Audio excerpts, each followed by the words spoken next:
This episode of Grounded in Maine is sponsored by ESG Review. ESG Review magazine is published quarterly in February, May, August, and November, and is available for free in print and digital formats. ESG Review is devoted to environmental, social, and governance strategies, technologies, and investments. ESGreview.net is updated every Wednesday with 8 new stories and is home to feature articles, news items, and more. Visit esgreview.net to stay informed and help us spark the collaboration and awareness needed to develop sustainable economies and communities around the world.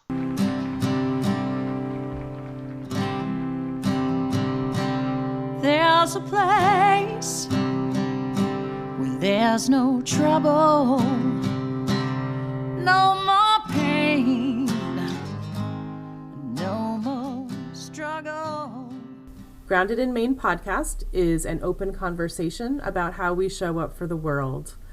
I started this podcast out of a desire to learn new ways to be sustainable because the word sustainability is big. It can be overwhelming, and I just wanted to learn, different ways to try to be part of the solution and not feel like it's too late. So I am talking to people who are doing different things and learning so much. I hope that you are too.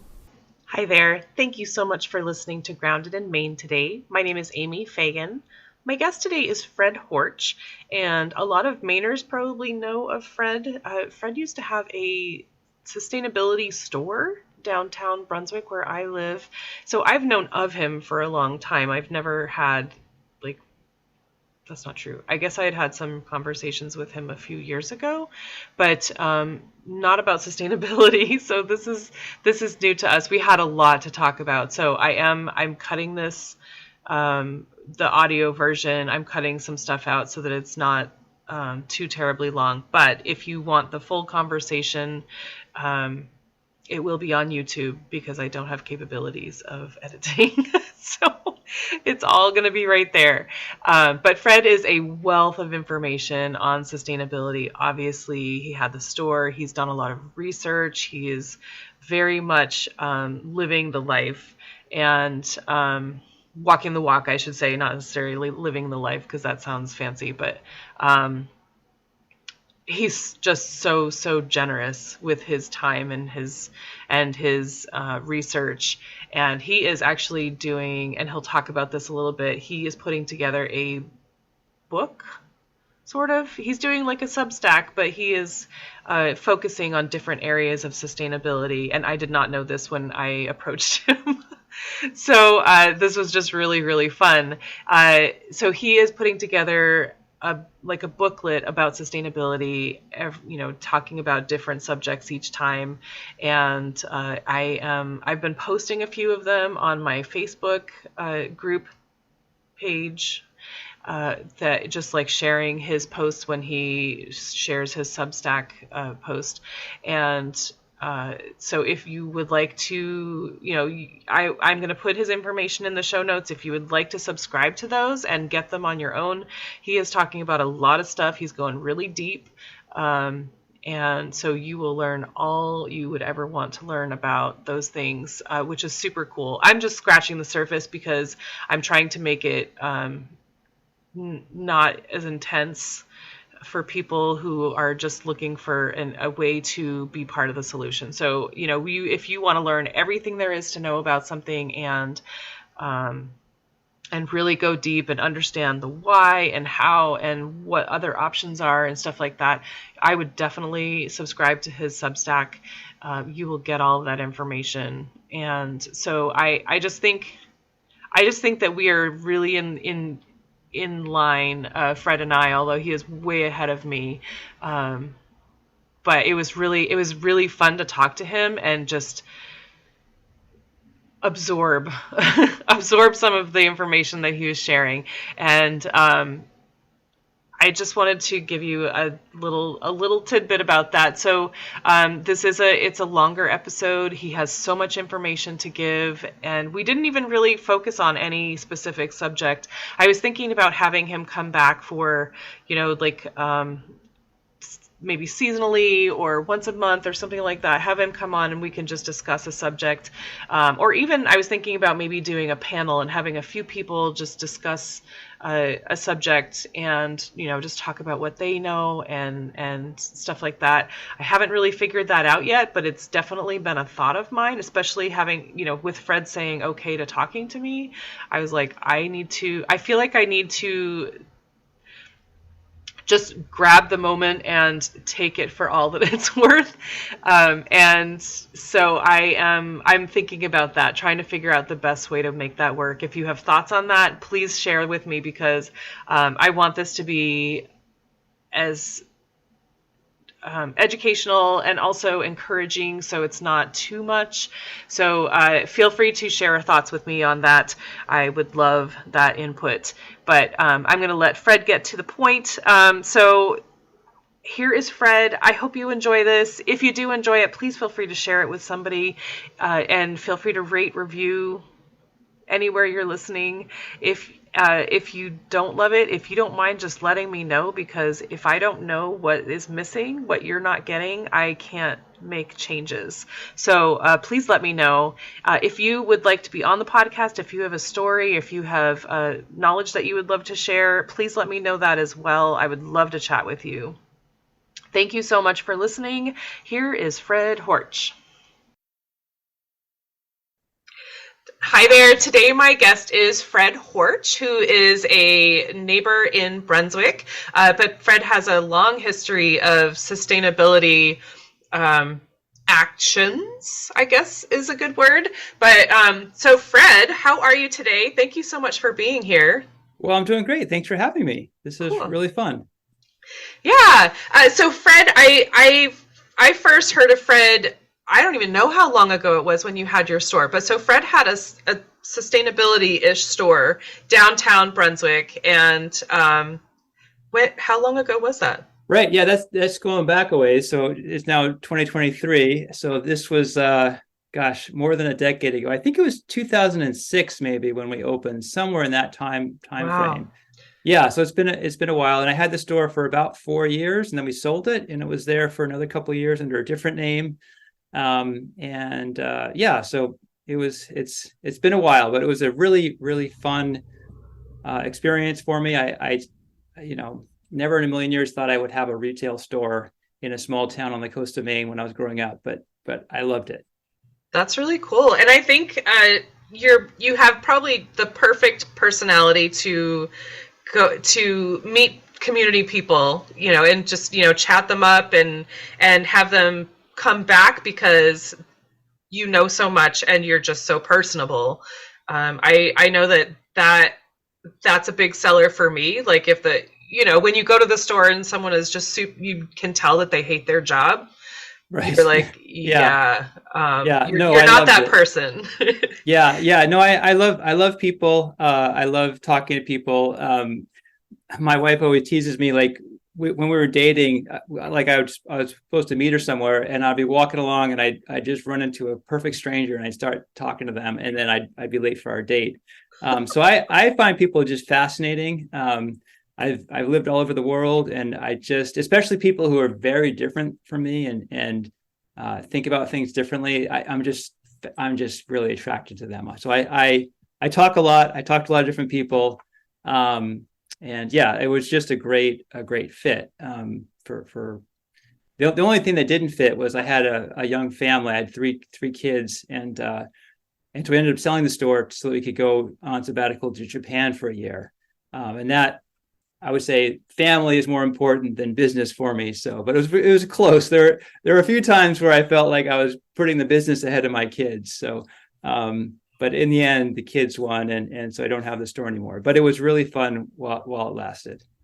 That must have been I'm sure it wasn't really hard to choose, like in your head, like choose right. family and traveling and adventure over, the store. But at the same time, like, you've invested so much in the store. So was that like a tricky thing in your head? Because you were saying also that your business partners were not really interested in doing it without you.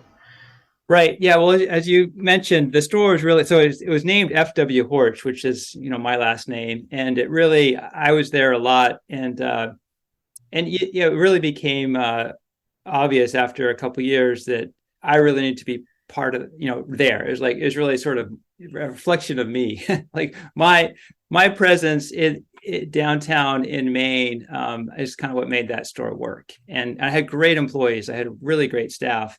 But when you walk into a small store like that, you kind of want to talk to the owner, and I just got a lot out of it.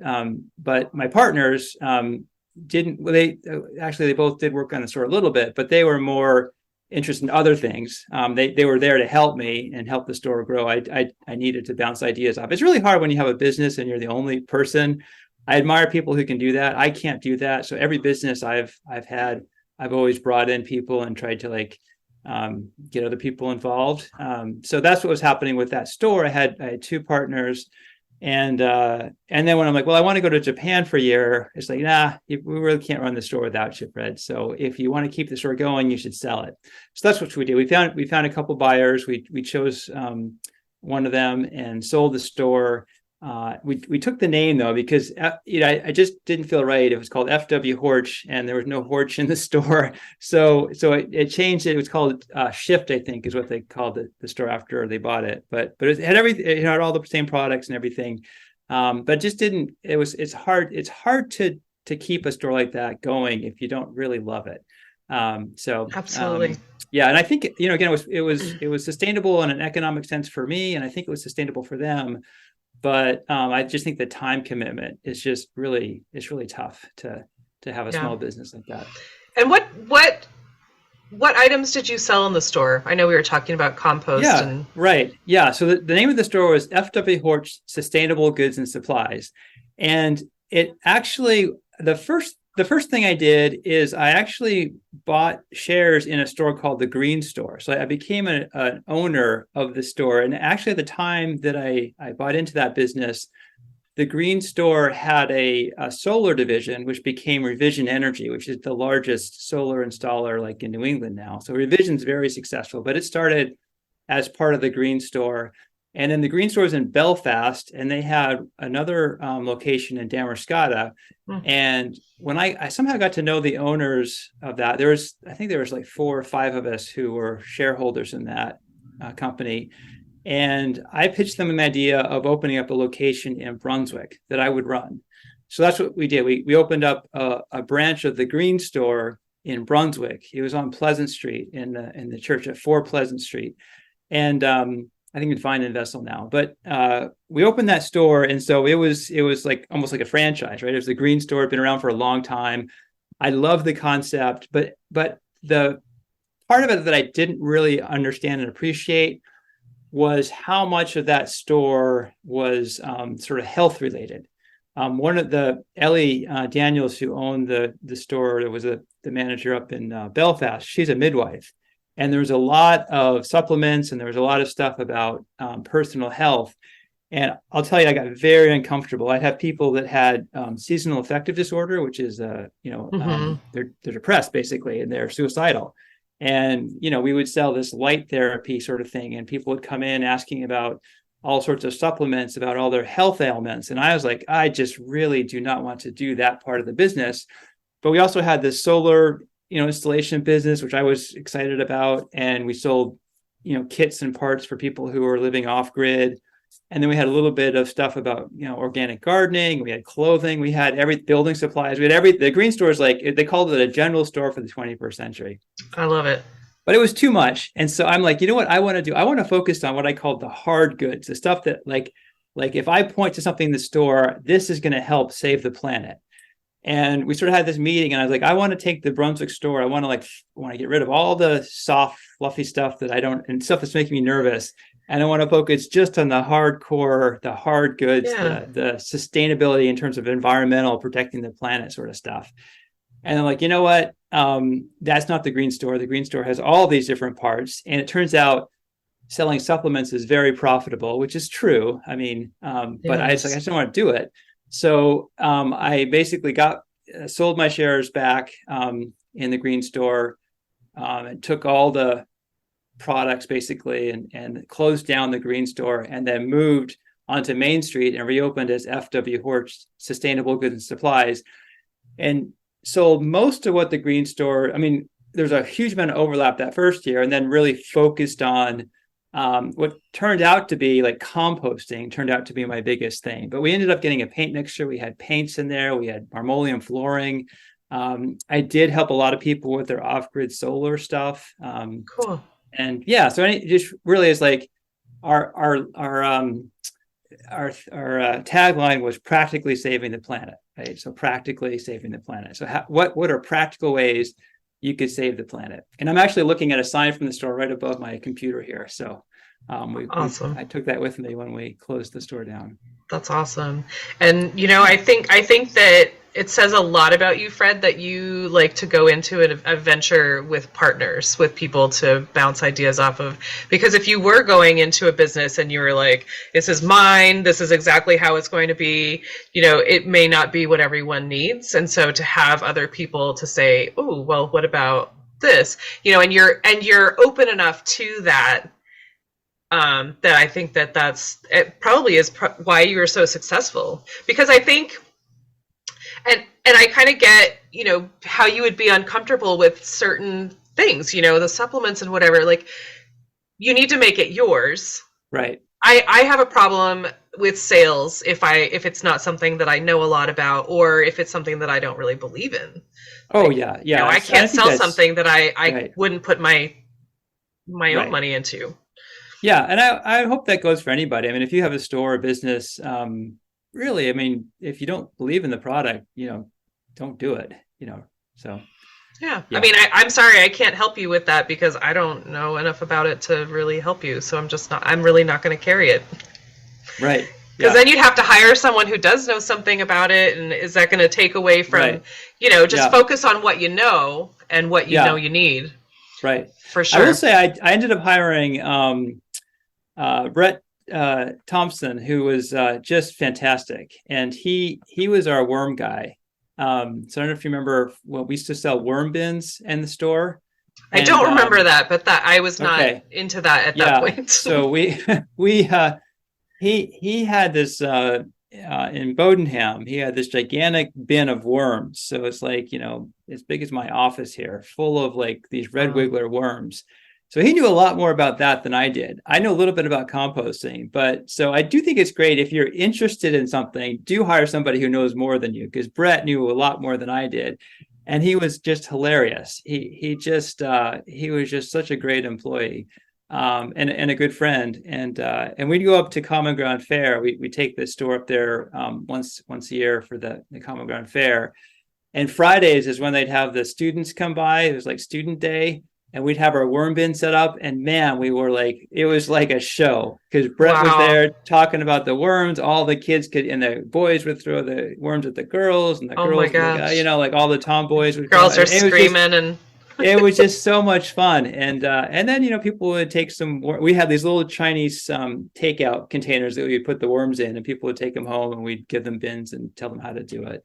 And I was just mentioning it before we started recording, but I was playing pickleball the other day, and somebody came up to me and said, "Hey, are you Fred? I have one of your worm bins." Or I think he actually had his worm bin and he gave it to a friend. But it's like, man, even this much time later, people are still using those products, still remember me. It's just fun. It just really, talk about sustainability. It's just to feel good about all the products we sold. And, that was, for me, it was a really great move to get out of things that I didn't feel good about into things that I felt really good about. And I just wish everybody had one. So it became super easy to talk about them and to sell it and to just, it just made, even if I wasn't making any money, it was fine. So every day I would always say, like, I never knew it was going to happen that day. Like, it could be. And the other thing I'll say is, like, the very first year that we opened up, maybe a year and a half, I'd get a lot of people coming in there just to yank my chain. They'd be like, this is not sustainable. That's not sustainable. They would be pointing to all the things in the store and telling me how crazy it was about all this stuff. And I loved it. And, people came in there trying to make me angry or defensive or whatever. And I'd be like, really, why do you think that? And I am, again, I love to argue. I was a lawyer before I did all this. And so I would just like, well, what about this? What about that? And it just became not fun for them. I mean, there's all these cranks out there who think they know so much. And I'm like, well, great. Tell me what you know. And especially the folks who are, there's a lot of people who have this like idea of how things work. And when you start to talk to somebody who really understands it, you realize you don't really know. Like, I was just writing about batteries, and I thought I kind of knew how recharging worked, but I didn't really know how it worked. So like, I love being in conversation with a person or with, a book or something where you like, it's very easy to think you know about something. And then when you get challenged on some of your fundamental assumptions, you realize, wow, that's a little bit more complicated. I don't fully understand it. So anyway, it was fun. And then I felt like I was onto something when I got very, very few of those people coming in, because I guess the word got out, like, you're not going to have any fun. You're not going to, it's just not going to be worth it. He'll just convince you or whatever. Like, so, again, he's still not going to get wound up. It's no fun. Well, I get wound up, but I'm not going to like, you're not going to show me that I'm wrong. You might tell me something that I already know, but you probably won't tell me anything I don't know about any of the products in my store. And at first, people came in, and I get that like about electric cars and all sorts of things. People tell me things that are true, and thinking like electric cars. A lot of people are saying, well, didn't you know there's all the stuff in the batteries with electric cars? And like, yes, I do know what's in the batteries. I do know all the different chemicals. I know what chemicals are in this particular car. And I know, all the stuff. So it's just, I find that very interesting. And I like the argument part as well as the knowledge part. And I think some people like just the argument part. They just want to prove that they're smarter than you, or prove that you're wrong about something, and don't really care about getting to a shared truth. I love to argue, but usually what I'm trying to do is get to a shared truth. But some people don't like to argue. So like, I get that too. Like some people, don't like that kind of, I always think it's like, the confrontation. I like that part. I like to argue. I did debate when I was in high school, but I also like to have a debate where it's not just about things that, like if you can debate about a religion, but what's the point? Because, like there's no truth there. But if you argue about electric cars, about the minerals in the batteries and whether it's a good or bad idea, to me, I think there is truth there. Like at some level, you can decide, should I have an electric car? Should I have a gas powered car? Should I have no car? And you can have a discussion that helps you really figure out, well, what decision do I want to make? What's right for me in my life? Okay. So. Well, so on the car subject, then I know there's talk right now, and I don't know anything. I don't have any opinion, but so there's clearly there's gas, there's also electric, and now there's talk of hydrogen. Is that? And I feel like I've just read that there was another option as well. And there's lots of options. So our buses in Portland are running on compressed natural gas. Yeah, that's what it is, compressed. Not liquefied, right? Compressed natural gas, which is great. So there's a lot of different ways to operate a vehicle, but basically there's two main options you have. One is to burn fuel. So you have we would call that an engine. And then one is to use a battery of some sort. And I would put a fuel cell in that battery camp, and then you'd use an electric motor. So you can have a chemical reaction that's creating electricity, and using that electricity to spin a motor. That would be an electric car. So you probably put a fuel cell in the electric car camp, because what a fuel cell is doing is it's taking hydrogen and having that go through a chemical reaction, creating a charge, and then actually that charge is propelling an electric motor. So that's actually a very efficient process. You could have a hydrogen-powered car that actually burns hydrogen in a piston sort of thing, like you do with a gas-powered car. And what that's doing is producing heat, which expands a fluid, which turns a crankshaft, and then you have to exhaust the exhaust and then do that, combustion again. So those kind of cars are called internal combustion cars. And there's a lot of different fuels you could burn in a combustion engine. You could burn gasoline, diesel, you can burn natural gas, which is methane, or you could burn hydrogen. You could even burn wood if you could figure out how to really make that happen, coal. But in general, what we're seeing with vehicles is people are not burning things anymore, because that's about 30% efficient all told. So most of the energy in the fuel you're wasting in terms of heat. And you're also producing pollution in almost all cases. If you burn hydrogen, the emissions are water, so that's good. But if you burn natural gas or gasoline or diesel, the emissions are water and carbon dioxide. And the water is not a problem, because the water comes out your tailpipe, goes into the ground, goes into the ocean. It becomes part of the water cycle. It's not really changing the chemistry of our planet in any way. But carbon dioxide comes out, it disperses into the atmosphere, it goes into the water, and it does change the chemistry. And that's driving what people are calling climate change. So you're having chemical reaction in your car when you burn the fuel, and then you end up with a lot of this pollution. So anyway, that vehicles are really an interesting thing right now, because we are in this major transition. In the 1800s, when they first invented vehicles, and actually one of my namesakes, so there was a guy named Augustus Horch who created a company called Audi. So Audi is Horch for listen, which is Audi is Latin for Horch, which means hark or listen. So Audi and Horch mean the same thing. And this guy Augustus Horch invented these cars. But back when he was inventing cars in the 1800s, there was a big question about whether they should be electric or gas burning. And then we decided we should burn gas. So we did that for the 1900s. And now in the 2000s, we're back to, hey, should they be gas or electric? And now it's like we're deciding, hey, maybe electrics are better. So I'm firmly in the electric car camp, and I could talk for hours about that. I've driven electric cars since we got back from Japan. Actually, we sold our car, went to Japan, had no car in Japan, came back. I bicycled over to a dealer, the Nissan dealer in town, and said, hey, I want to buy a Leaf. So we had one of the first electric Leaf cars in Maine, and figured out how that worked, and we've been driving electric ever since. Oh gosh, there's so much in your world that we could talk about. I know you were telling me that you are a master gardener volunteer, which is super cool, and I definitely want to talk about that. And starting in the store, I would assume, or maybe even sooner, that you were talking about compost a lot. And so you know a lot about compost. But you said also that you go to the Common Ground Fair and you volunteer in the compost. Right. Yeah.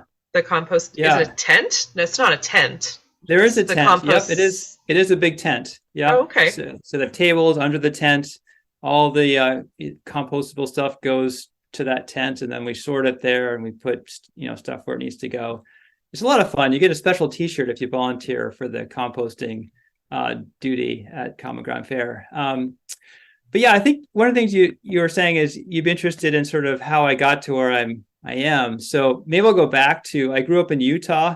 I think that might have played a role in sort of my kind of passion for the environment, and especially I grew up in Salt Lake City, and I grew up in the foothills there.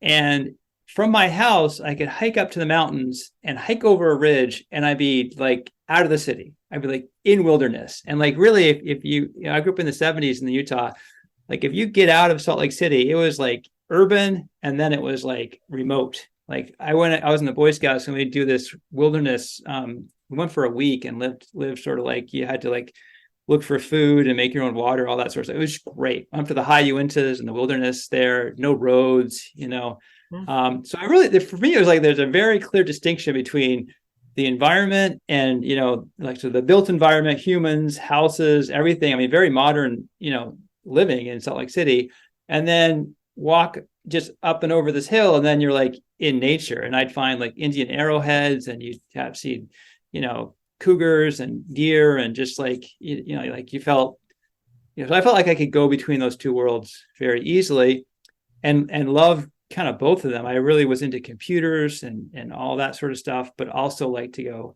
out, like to go skiing and hiking and all that sort of stuff. But in this valley, you could kind of see it filling up. You could see like there's a certain amount of valley, and when I was growing up, the houses stopped, and you could see, and then they kept every year they sort of grow, and it's like you could kind of see this like almost like this petri dish filling up, and then what are you going to do then? What's going to happen when this valley is full? Up, yeah. And then extending that to the earth is like, okay, we're on this planet, and there's only one planet, and there's nowhere else to go. So I don't know, that just sort of is with me. Just I think having that strong connection. I went to college in near Philadelphia, and it's not the same when I'm on the East Coast. You don't like if you're inside a big urban setting. It's hard to get to what I consider like nature. Like it's just you have to go a long way in any direction, and it's just not like that out west. So I think that sort of played a formative role in sort of why the environment was so important for me. But again, I also had this very strong interest in technical stuff, like how stuff works. Was really, I was always just I love computers, and then I went to Swarthmore College. I intended to be an engineer, but when I got there, I just became fascinated by politics and law. Like I just didn't know how our system worked. I didn't know how our political system worked. I didn't know how our legal system worked.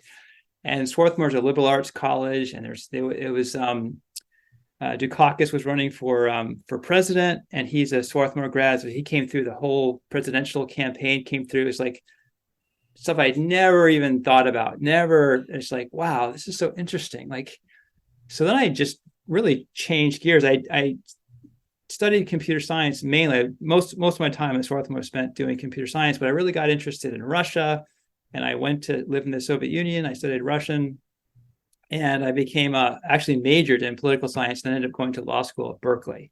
And then I had a career as a lawyer. I made some money, and so then I had some money, and I felt like I had a pretty good sense of how politics and law worked, having spent some time as a lawyer. And I thought, okay, that's not for me. I don't want to do politics. I don't want to do law anymore.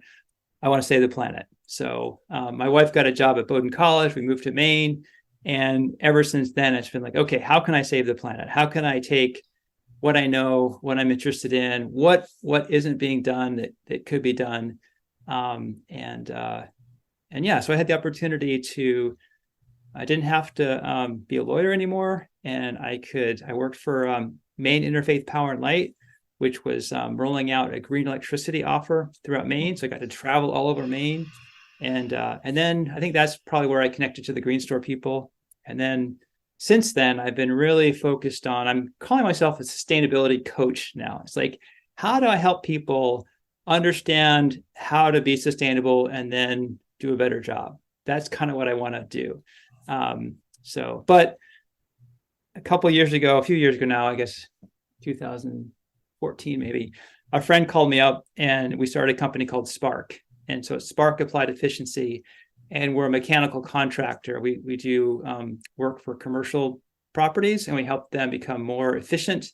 And we do heat pumps, we do LED lighting, we do solar, we do everything you could think of to operate your business more efficiently. So it's catering to businesses.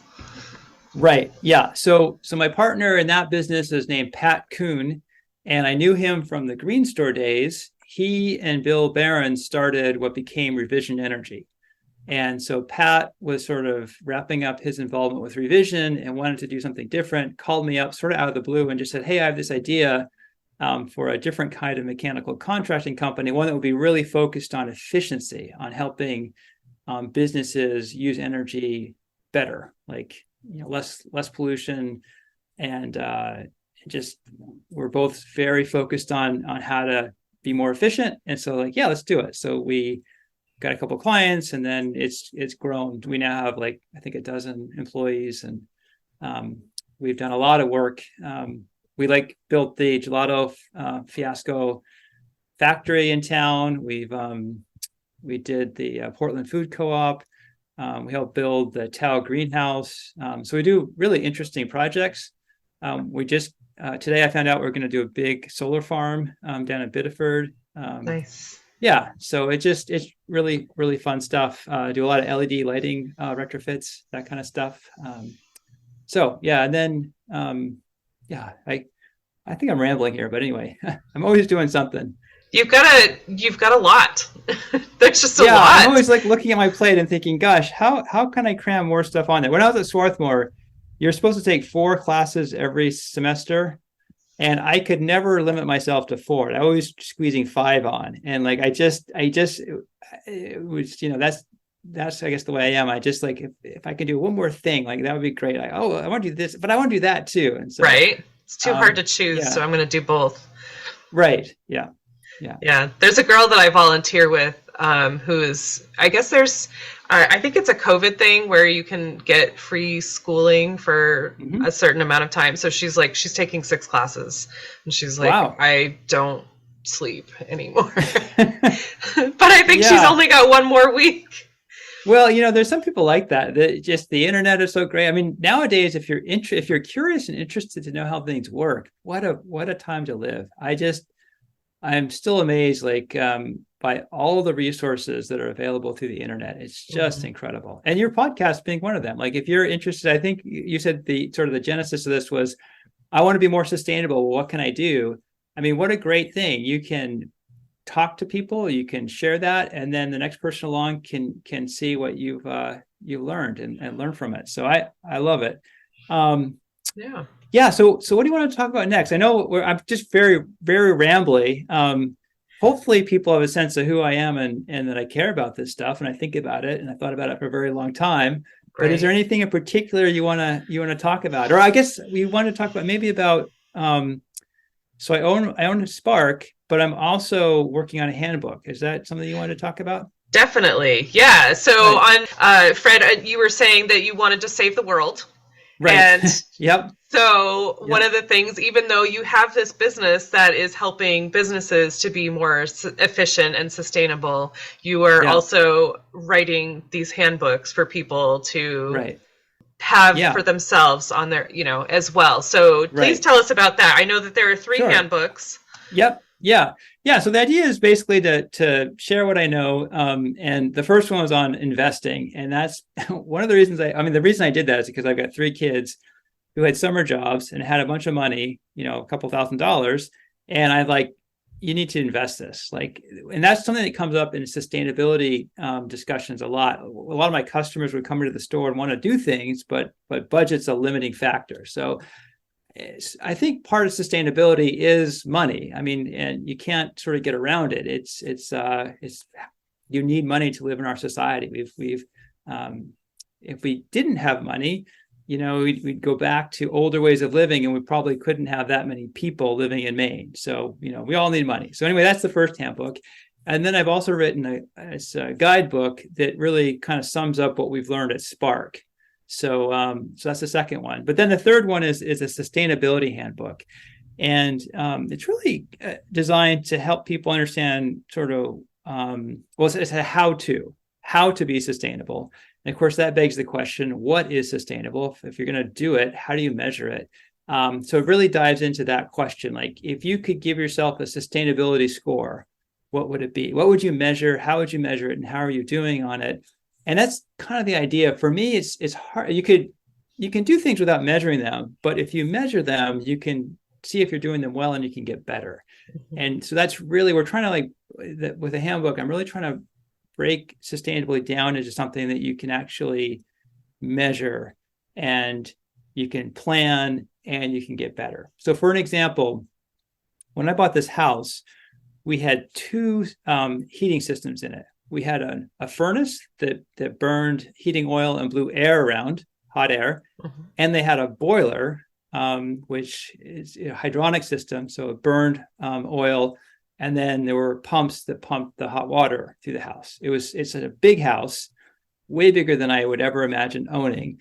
But so this was a problem. I bought this house, and I'm a sustainability guy. And it's like, I'm not just burning fossil fuel and 2 heating systems. This is crazy.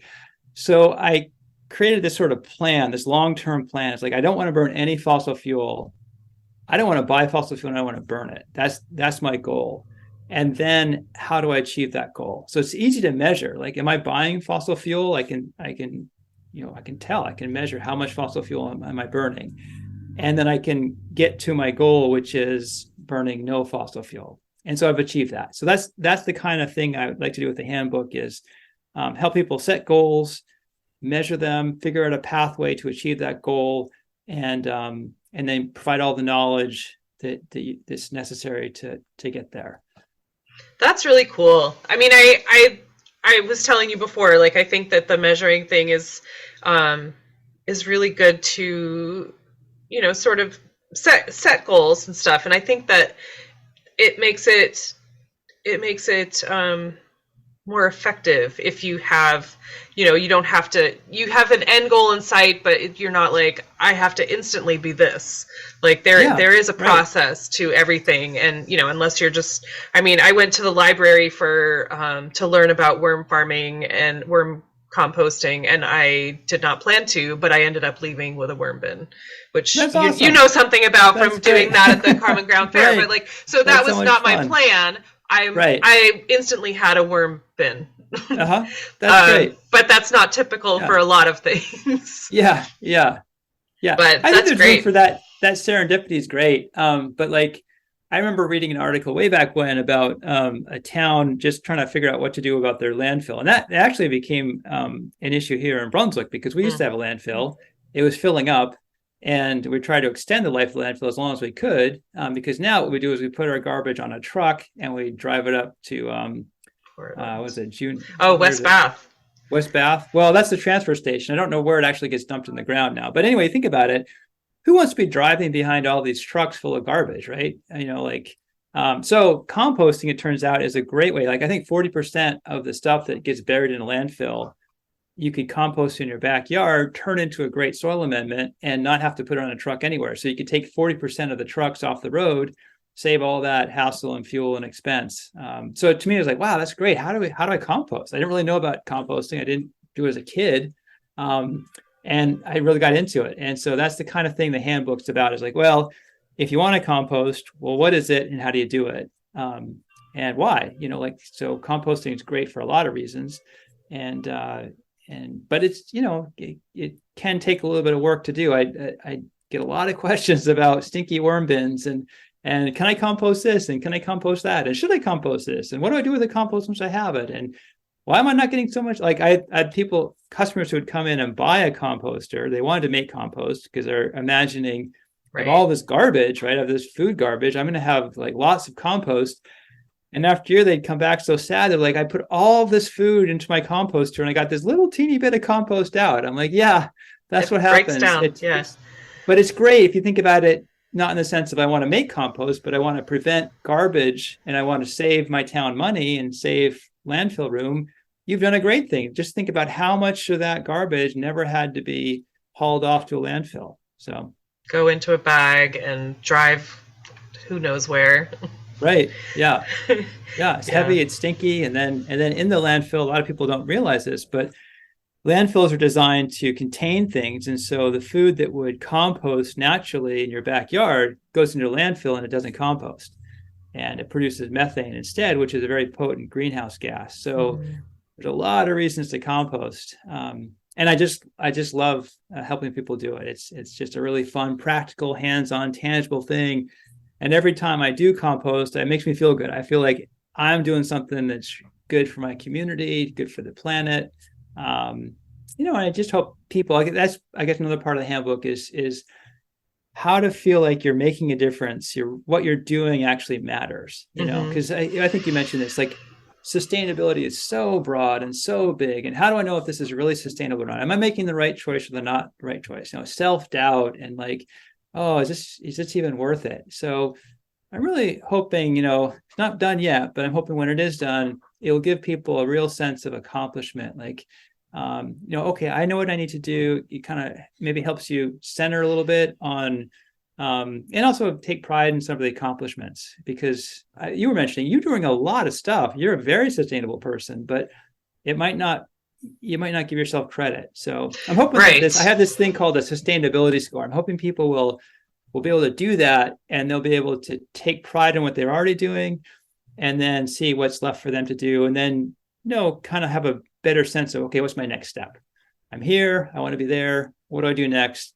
And not be sort of in this analysis paralysis where it's like you're sort of like, there's so many things I could do, I got to think about all the stuff, I don't know what I'm doing. I get that a lot, especially when people are building houses. People come into the store and they're like, oh my gosh, I'm overwhelmed by all the choices. Mm-hmm. So I think my handbook will be very opinionated, is what I believe. But hopefully people can take or leave it and say, well, I might disagree with Fred on that, but at least I understand where he's coming from. These are his priorities. And I also want to have a methodology for people to set their own priorities. Like, if this is important to you, well, then this is what you should be doing. And if it's not important to you, don't worry about it. But if it is important to you, here's the things that you need to be doing that will actually solve this problem. Okay. So you have, gosh, it's just so much. All right. So if somebody wanted to be more sustainable and it is so big, so like you need to start small, would you say composting? Or what would you say in your experience, Fred? Like, if somebody wanted to start, would it be composting, or would it be like changing your light bulbs, or something like that? Well, I think a great place to start is to do a little survey. So I would, and that's really what with this handbook we're going to do. It's going to be an app. I actually have already started to develop that because I love writing software. So we have a little app. So the first thing I would do to anybody is like say, hey, let's take a little survey, and I have 7 pathways that I like people to kind of keep in mind. And so one of them is energy. So think about, okay, how are you using energy? Are you burning fossil fuel? Are you being efficient with your energy use? Just things like that. Just think about how you're using energy. And the other thing is food. Like, what about your diet? Are you eating beef? Are you eating meat? Are you a vegetarian? Like, are you eating all the food you buy from the grocery store, or is half of it being thrown away? So think about your diet, your food. Think about water. Like, do you have efficient toilets and sinks and showers and things? Are you how's the runoff if you own your own house? Do you have a lot of impervious surfaces? Is water running off? Are you collecting rainwater? That sort of thing. Think about sort of goods. So this would be like recycling. Are you recycling? What kinds of things are you buying? What materials do you buy? Do you buy a lot of plastic? Do you buy things in your shopping bags, your reusable shopping bags? Think about habitat, which is, your yard. Is your yard a place where, birds and bees can live? Are you using a lot of pesticides in your yard? Think about community, like how are you connected to your neighbors? Are you volunteering? Are you making the world better for other people? Are you if you were to be hit by a bus tomorrow, how would people remember you? That sort of thing. And then movement. How do you get around? Are you able to walk in your neighborhood? Do you bicycle? Do you drive your car everywhere? What kind of vehicle do you drive? So those are, I call them 7 pathways to sustainability. So kind of I think it's just kind of get a sense of like all those different things you're doing in your life, all the different things you could be doing, and then pick one that you think, oh, you know what? I was going through this list and all the things I'm doing, this one I think I could work on. So give yourself a lot of options. So it's like a choose your own adventure. Exactly. For sustainability. Right. Yeah. Because I don't think there's one answer for everybody. You know what I mean? Like it could be that if you go through that list of the 7 pathways and you think, you know what, of all the things I'm doing, I think my diet, like I could cut out beef. Like that would be huge. Like just don't eat beef. Like that one thing there would be enormous. Or if you're thinking about habitat, you think about your yard and you're like, I've been putting on this pesticide on my yard and it's running off and it's causing all the nitrification in the too much nitrogen is getting into the water in the Gulf of Maine, and I don't want to contribute to that anymore. Put less fertilizer on your yard, that sort of thing. So again, I think there's that's what I would suggest. I'd love to have a conversation with a person and figure out what is easy for them, what is an easy next step, what they think would be significant, and then connect them with resources so they can actually be successful doing it. But certainly just off the top of my head, I think avoiding beef is a very easy thing. Just don't buy beef. That's a really easy step. And there's a lot of resources that talk about why beef in particular is a problem. Certainly organic yard care, if you do have a yard, obviously it doesn't apply to everybody, but if you do have a yard, some organic yard care is very easy. A lot of it's like, just don't buy the stuff. In the same vein, it would be think about what you're putting down in your sink drain and maybe change some of your cleaning products. That's a very easy thing to do. If you're thinking about energy or energy use, if you haven't already swapped out to LED light bulbs, those are a great thing. They're available everywhere. And an old-fashioned incandescent light bulb is 60 watts, and an LED light bulb is 10 watts. So, that's 50 watts of savings right there. I mean, if everybody swapped over to LED light bulbs, we could shut down a bunch more coal power plants because there'd be so much less electricity that we need. So I don't know, that gives you a flavor. I just, for me, it's like, it's really being aware of all the things you are doing and all the things you could do differently. And then choosing the ones that have the highest reward ratio. Some things are hard to do. And so like, oh, well, electric car, boy, that's going to be tough for me. So maybe put that on the back burner and try composting. That might be an easier thing for you. Right. I also like things that you do, like composting for me is a really great thing because it's a very tangible thing and it's connected to multiple pathways. So it's connected to the food you eat. So if you're cooking and you're not buying, packaged food, then you often will have leftover stuff. Like, what do I do with all my peels? Well, maybe if you compost them, you can compost them, and then you can use that compost in your yard instead of fertilizer. So it kind of hits a lot of different pathways and helps you feel especially virtuous. At least for me, I'm always feeling like if we have a meal prepared from like vegetables or something we bought from the farmer's market, and we have all this extra stuff that's kicking around that we don't put in the garbage, we put in our compost bucket, and then I compost it, and then I use that compost to put on my my patch of peas or something, and I grow peas. That to me, I just feel really connected to the earth. I feel really good about what I'm doing. And, again, I think that's what I'm looking for, is like something that I'm doing that I can see makes a difference and makes me feel good. Like I'm going to feel about who I am, what I'm doing. And if I have a friend over, I'm not embarrassed. It's like, I'm not embarrassed that I'm composting. I'm happy that I'm composting. Right. Maybe I wish I could compost better, but it's like, I would be embarrassed if I put all this stuff in the garbage. That would embarrass me. I'd be like, oh, well, I don't know how to compost it. I haven't thought about it. I haven't done it. Just put it in the garbage. That would make me feel a little ashamed. Yeah. But I try not to be ashamed, I guess. Try to do things I'm proud of, that I'm proud to tell my kids, this is why we do it. I want you to do this. Set a good example. Right. No, absolutely. And I think it's important to start, to kind of start small and do something that will show results, and you can feel really good about that, and and be like, oh, okay, this is why we're doing it. It feels really good. Yeah, what else can I do? Yeah. So something that will like gain some momentum. Right. Absolutely. Yeah. Yeah. So I'm looking forward to that app. That's really fun. Cool. Well, I'll put you on the list. I have a few beta testers. It's very, very rough right now. But the first thing we do is we give you a survey. You can do a sustainability survey. And I think just even doing that is like fun, because you're like, oh, I didn't think about that. Why am I doing that? I could be doing this. So even before you like do anything else, just taking that survey, I think. So I guess that's my answer. If there's one thing you could do, it would be take a sustainability survey and then think about your answers. Yeah. Sort of like a what do they call it? The audit, efficiency audit. Right. Kind of like art. Yeah. But it's for you. Right. Exactly. Yeah. That's cool. So this is, my goodness, this is just so much information. It's very cool. But so you have these handbooks, they are available. You would subscribe to them, right? I just put my email in.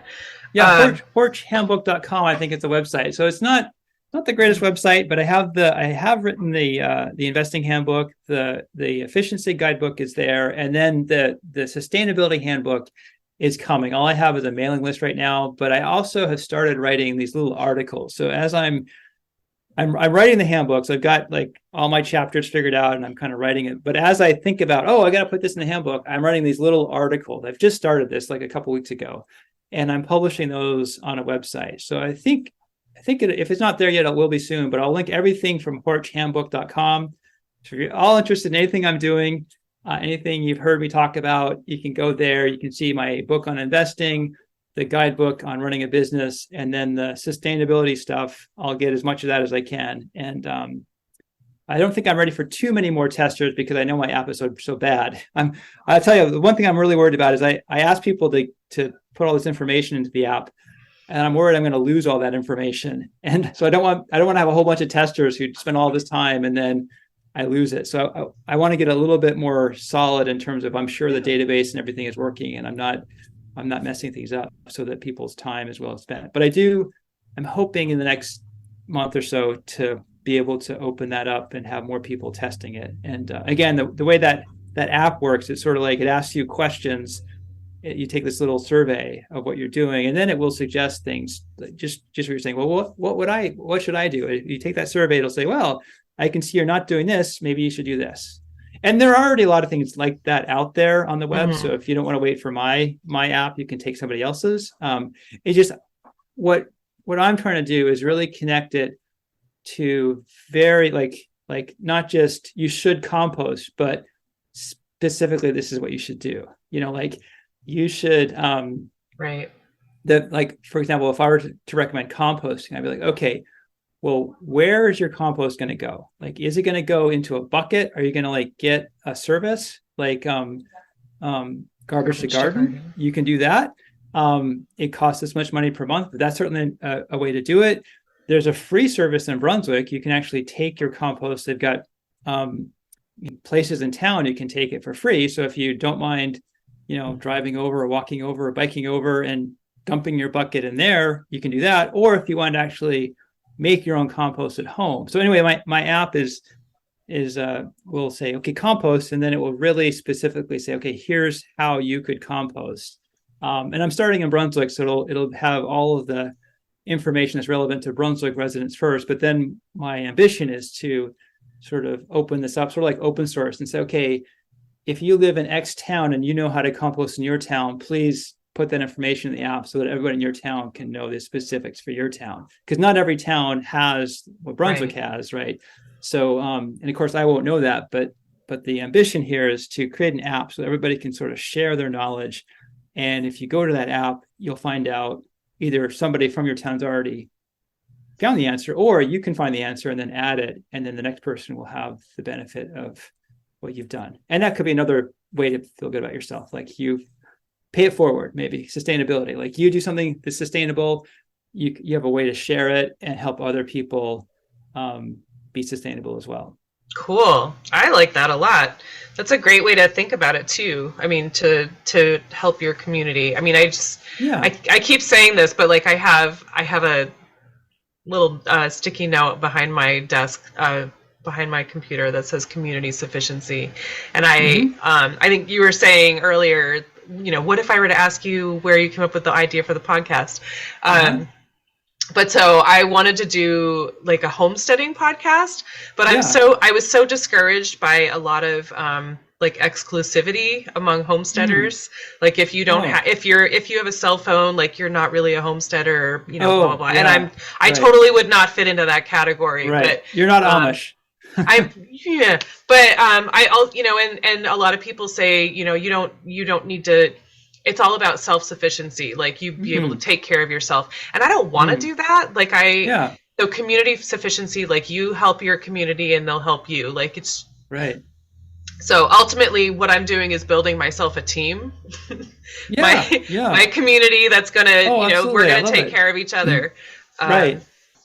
Well, that's awesome. Yeah, I admire what you're doing, and it's right along. I call that the community pathway. Like humans are social creatures. We don't exist. I mean, we're not tigers. We don't go out into the world and like have a territory and attack, another human that comes close to us. We like to be with other humans, right? I do.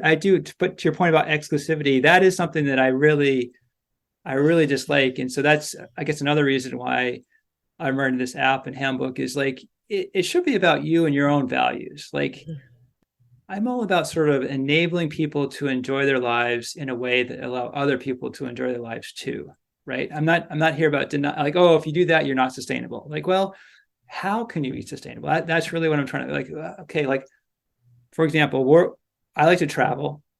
There is no way to travel across the ocean in a reasonable amount of time without burning jet fuel. There just isn't. Right. It's a bummer, but I'm not going to tell people, hey, if you fly in a jet, you're unsustainable. I don't beat myself up about it. On the other hand, if I'm going to the grocery store, I don't drive a pickup truck, right? I walk or I bicycle. Right. And I try not to even drive an electric car because you know what? I live 2 blocks It's from not the that store. far, right? And so I feel like, okay, every day I'm bicycling, or every week I'm bicycling to go grocery shopping. I'm doing all of the things in my life that I can do.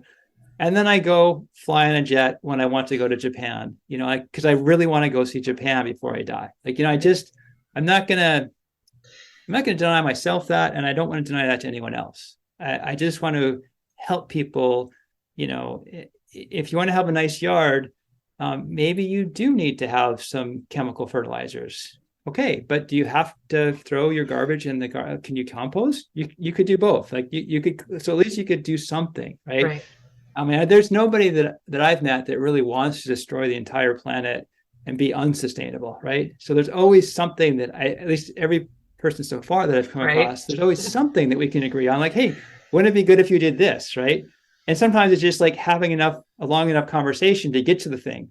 And again, that's why I have these 7 pathways, because there's lots of different, like maybe you don't do anything but community. Maybe community is your thing. Great. Like you could be a great shining example. Your podcast, really sustainable idea.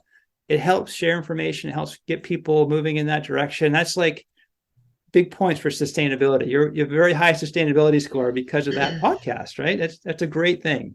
So I'm all in favor of what you're doing and that attitude of like, hey, let's not be about judging people or exclusivity, but more about sharing information and you know, and also I guess the idea of being humble enough to ask other people for their opinion, because sometimes that's hard for people to do, right? You're the expert, you know, you have a pedigree or you know, got a degree or whatever, and you want to like, I don't know, I think it's great when people are interested in what other people think about it and open to that sort of idea of bringing in new information and then hopefully changing your opinion if you learn something new, and then changing behavior. Obviously, if you learn something, that's the end goal. Is like, okay, you can hear me talk about this stuff, but are you actually still eating beef all the time? Are you actually still throwing your stuff in the garbage? Like that's, I guess the other thing is with this handbook is like, okay,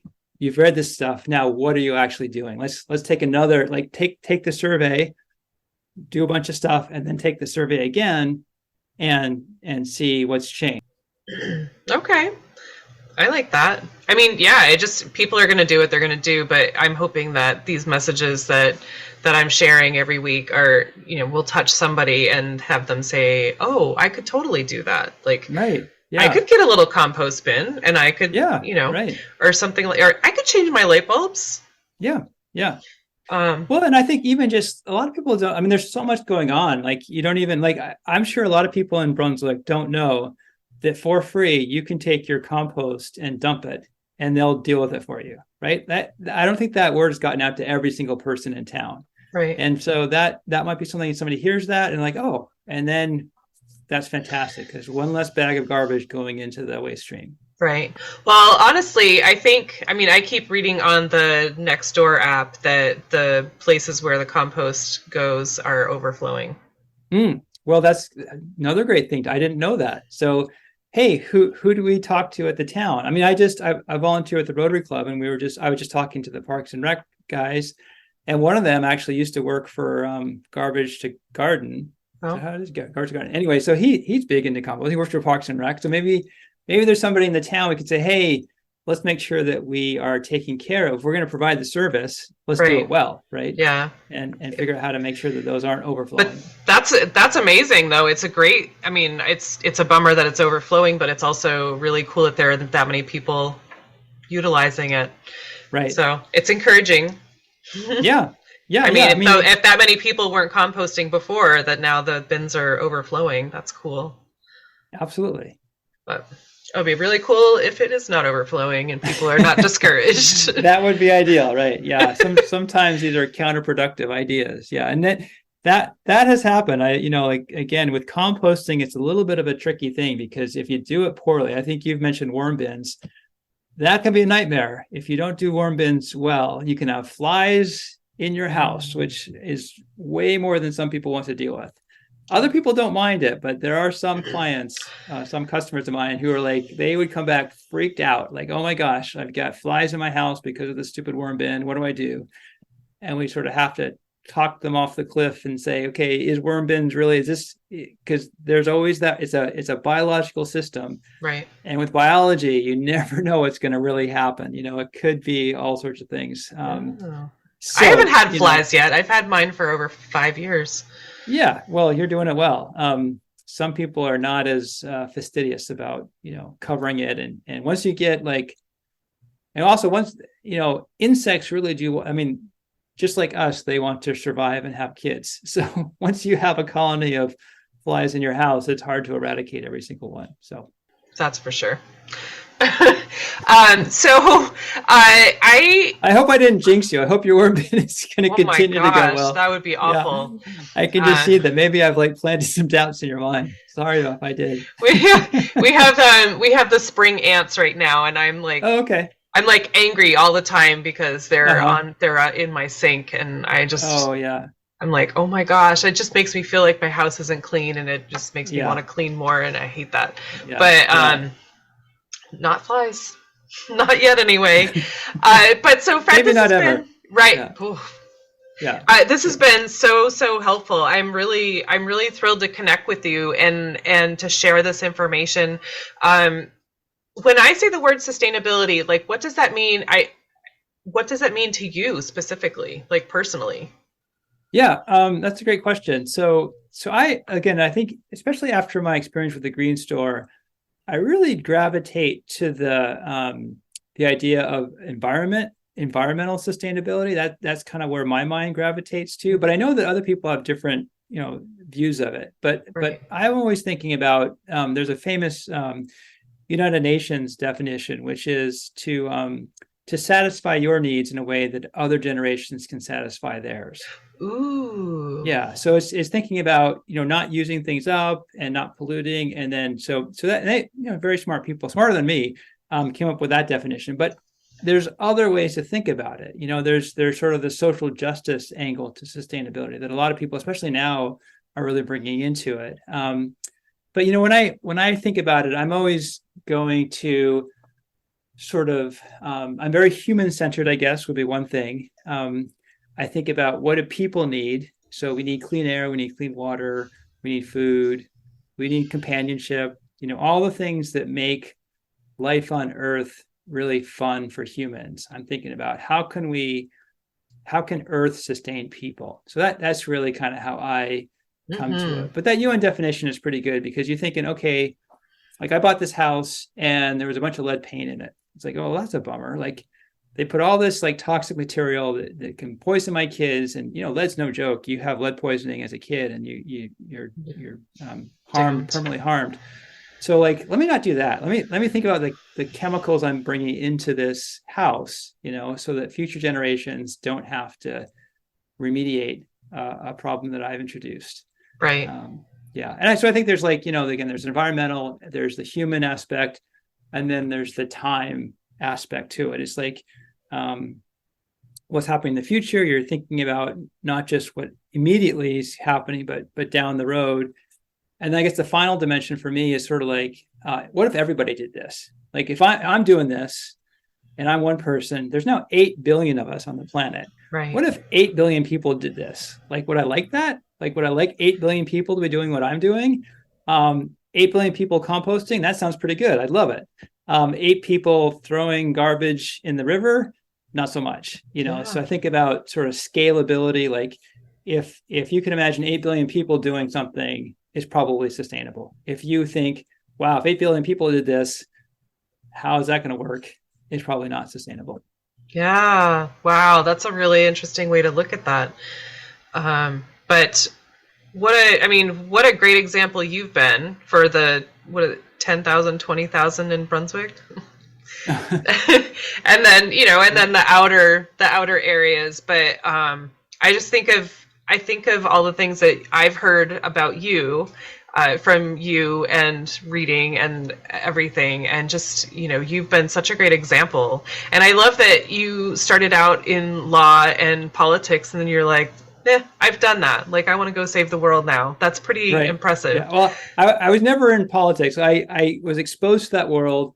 I went to law school and I met a lot of people who, like, actually a college classmate of mine now is now governor of Hawaii. So it's like just really interesting. Like, you know these people, and they do pursue that. But it's like just the people I met that wanted to be politicians when they were in their 20s are like, oh my gosh, that is not that is such there's this word hubris, right? Like when I was in my 20s, I just knew how little I knew. I did not want to be the person that made all the rules. Now I kind of like, Right. I could imagine myself making some rules, but at this point, all the people in their 20s that want to make the rule, it's like, so I have tried to run for office, but I would say what happened to me is, like, I went to law school. I thought politics is not for me.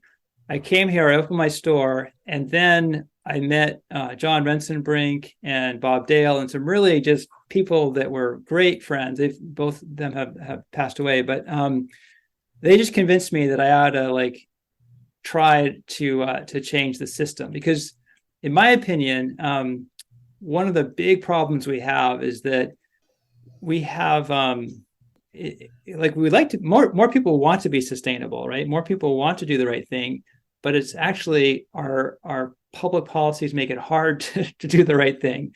And I'm thinking about bicycling, like I know a lot of people who are like, well, I don't bicycle because we don't have any bicycle lanes. And I'm like, yes, we don't have any bicycle lanes. We could have bicycle lanes and we should have bicycle lanes, but we don't have bicycle lanes.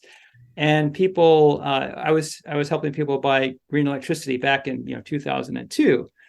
And why are we like, this was like, I guess, right about the time I had my store in 2006. That was when Angus King and a bunch of other folks decided we were going to build all this wind power. Wind power is going to be the answer. And then natural gas was going to be the answer. And it's like, why are we doing that? That is the most ridiculous thing. There are so many other ways to do this that would be better. So I got sort of drafted into running for office and trying to like sort of help people make more informed decisions. And so the idea was to like, we have a very adversarial system with two parties, right?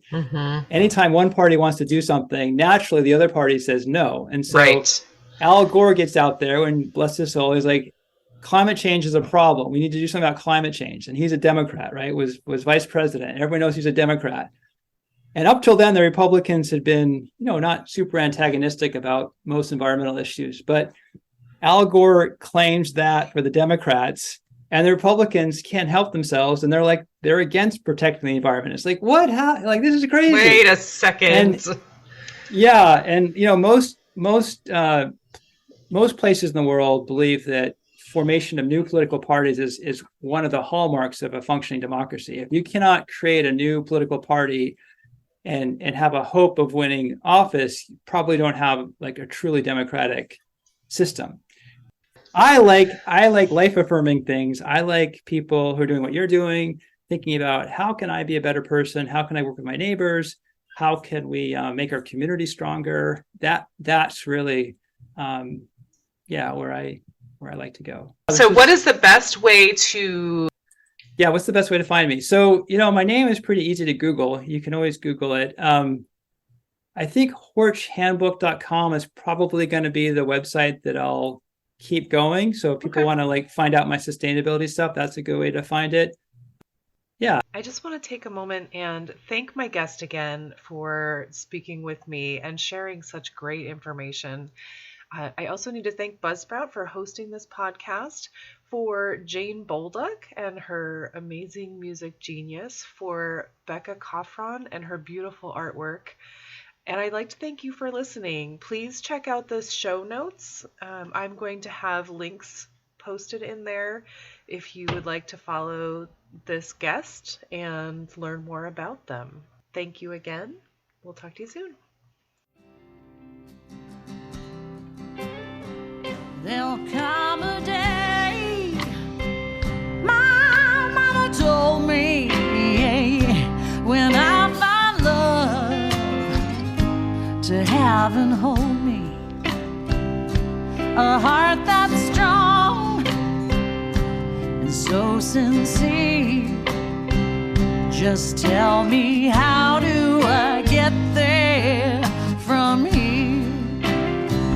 Oh, tell me, how do I get there from here? 'Cause here and now I'm so far down that mercy's bound to find me.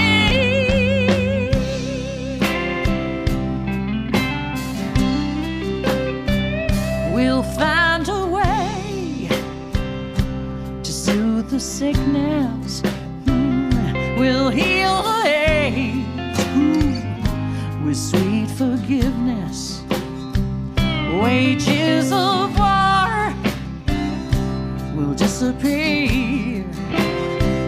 Just tell me, how do I get there from here? I wonder, how do I get there from here? Yeah, 'cause here and now I'm so far down and mercy's bound to find me.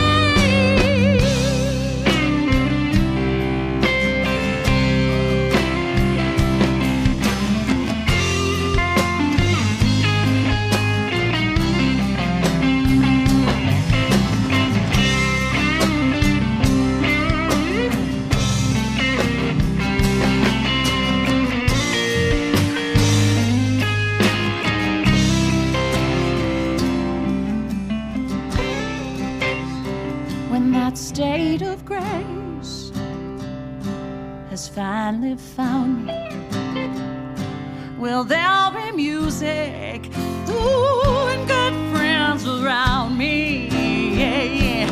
And I'll just smile through happy tears and wonder,